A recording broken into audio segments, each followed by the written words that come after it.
Coming up on this episode of Outlook TV, Carlotta Girl's new show at Bonta. A Golden Delicious by Jason Carmen. Robert La Liberté's erotic photography in Montreal. And much, much more. Hello and welcome to Outlook TV. I'm Rebecca Wyman. And my name is T.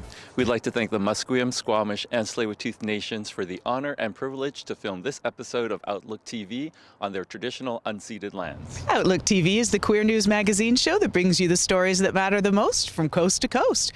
We're going to kick it off in Montreal with some art. Art on the street, ce n'est pas graffiti.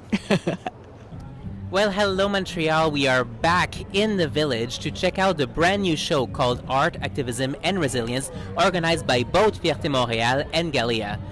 So this year, Galia and Fierté Montréal Pride Festival have partnered up to organize this exhibition from artists all around the world on the theme of art, resilience and activism.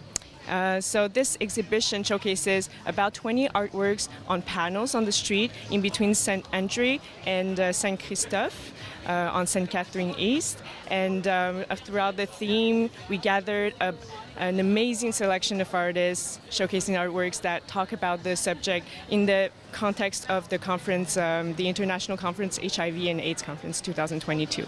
This is our third year in partnership with Fierté Montréal. What we do actually at Galia is that we are the largest online art gallery in Canada, and we partner up with organizations to talk about subjects and gather a diversity of artists around different communities and subjects, and we make art more accessible in that sense, but we also make the exchange more interesting through art, talking about important subjects.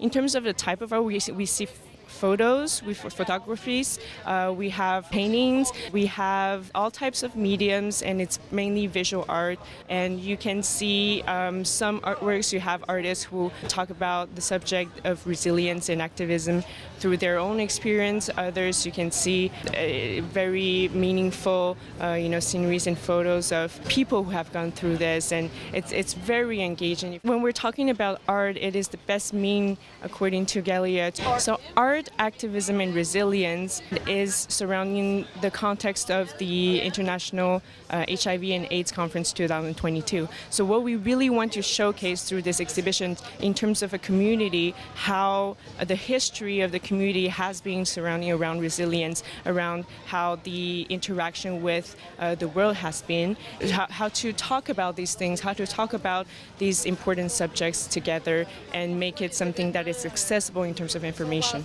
To emerge people into different worlds, different perspectives, and what is art if it's not a platform to express oneself and to reach people and to showcase people what your reality is as artists, as people, as part of different communities, and that is why we use art to really gather communities and make it accessible to people and to organize these exhibitions that are engaging to the public as well and creating a dialogue. That is the most important thing that we want to do, is creating dialogue through art. For Outlook TV, this is Ollie in Montreal. We're off to Montreal now to check out some erotic photography. Mais oui, avec Robert La Liberté. Ooh la la. Hello everyone, I'm here at Les Archives Gays du Québec to discover some of its hidden mysteries and much more. Allons-y, allons-y! The Archives Gays du Québec were founded 40 years ago. In 2023, it's going to be our 40th anniversary. We can find a lot of artifacts, paper clips, magazines, donations from people of the gay communities, and videos. There were no gay open photographer when I started. I was probably one of the first one who really started to consider himself gay and do the job as a gay photographer. So the erotic photography came about in 1984. A good friend of mine asked me to photograph one of his young boys, and I said, well, yeah, why not? I'll try that. And then it was very successful. The photos were very good. And then the Fugue magazine, the owner of Fugue magazine, called me and asked me if I would work for his magazine, which started a collaboration that still lasts up to this day. As for models, I've mostly worked with men, and I particularly like black men. Black skin is takes the light very, very nicely. Yes, I do have a favorite model. His name is Robert, actually, with whom I did a whole exhibition in 1997. Photographed him probably 3,000 times, if not more.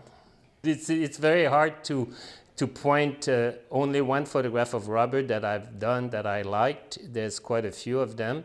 Beauté divine, Asana, and Le porteur de lumière. I like all my photos, of course, but I have an attachment for certain more than others. If people think my work is poetic, I mean, great, I like that. AJQ, les Archives Gays du Québec, every year have a fundraiser to raise money. I had about 75 photos here in my storage room, which were framed and were photos that were left over from exhibition I've done in the past, mostly men. So I said, why not put those do a show with those and put them on sale, and all the profits will go to the Archive Gay of Quebec. And it was very successful. We were able to raise quite a few $1,000s for the archives. Yeah.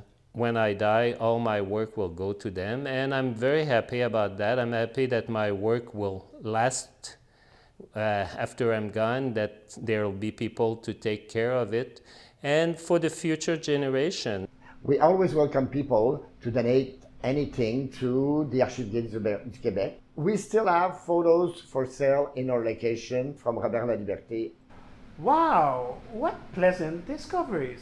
André Tardif in Montreal for Outlook TV.